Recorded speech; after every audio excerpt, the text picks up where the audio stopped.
The cost we rarely count. One of the things I keep coming back to, more than I realize, is that my body isn't responding only to what is happening around me, but to what I believe is happening as I move through the day. That distinction sounds subtle, but it carries a real physiological cost. And once I noticed it in myself, I started to see it everywhere. Our nervous systems aren't especially good at separating external reality from internal interpretation. They respond to meaning, expectation, anticipation, and threat, whether that threat is real, imagined, or simply rehearsed often enough that it feels real. We see this clearly in obvious moments like a loud noise at night, a sudden scare, a close call.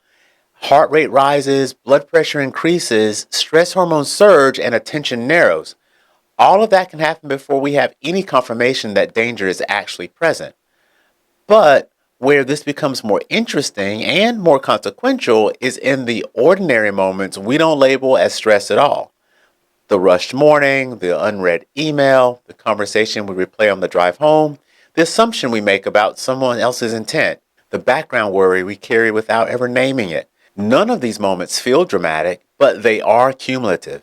And I don't think we do a very good job accounting for the physiological cost of living in that state hour after hour, day after day. Over time, our bodies start to treat those interpretations as instructions. Our blood pressure doesn't spike just once, it trends upward. Our sleep doesn't break one night, it becomes lighter, more fragmented. Our muscles don't tense briefly, they stay guarded. Our stress hormones don't surge occasionally, they linger. Eventually, we start to feel off, not acutely ill, not clearly broken, just not quite right. We do what makes sense. We get evaluated. We run tests. We rule out the dangerous things. And that step matters. It always does. But when the tests come back normal, there's often a quiet confusion that follows because the symptoms are real, even if the explanation is elusive. What I've been thinking about more is whether, in many cases, the body isn't malfunctioning at all, whether it's responding exactly as designed to the environment we're placing it in. An environment shaped not just by what happens to us, but by how we interpret it. That's where gratitude has become interesting to me. Not as positivity, not as optimism, and certainly not as denial, but as regulation. Gratitude, used intentionally, changes what our nervous system is rehearsing. When we're stuck in traffic, nothing about our frustration improves the traffic itself. But that frustration does something very specific to our bodies. Our blood pressure rises, our muscle tension increases, our stress chemistry ramps up. And when we shift, even slightly, and recognize that we're safe, that we're breathing, that we have time we didn't expect to have, that our bodies can soften instead of brace, something different happens. Our blood pressure comes down, our muscle tension eases, our stress hormones settle. Not because the situation changed, but because our interpretation did.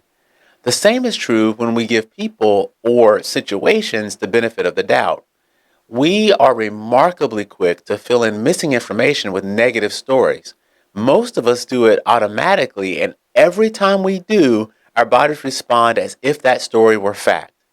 When we pause long enough to acknowledge that we may not know the full context, we interrupt that loop, not for their benefit, but for ours. Because the physiological cost of judgment, resentment, and chronic vigilance is paid internally.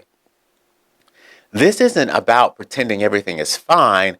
It's not about suppressing legitimate concerns. It's about recognizing that our bodies live downstream from our thoughts and that not every thought deserves to be rehearsed physiologically. Medicine still matters. Medication still has a role. Acute care saves lives. But there is a layer beneath all of that, a layer of participation that no system can outsource for us. Our breathing, our interpretations, our pauses, our ability to signal safety to our own nervous systems. We don't have to change everything. We don't have to eliminate stress. We don't have to get it right all the time.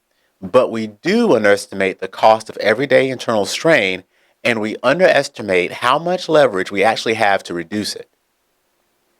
If this way of thinking resonates, there is an opportunity to spend more time with a genuinely remarkable physician who has thought deeply about the physiological cost of everyday life. Dr. Julius Torelli joins me in Uncommonly Remarkable in Conversation, where these ideas are explored with greater depth and lived perspective. This is Uncommonly Remarkable. Thanks for listening.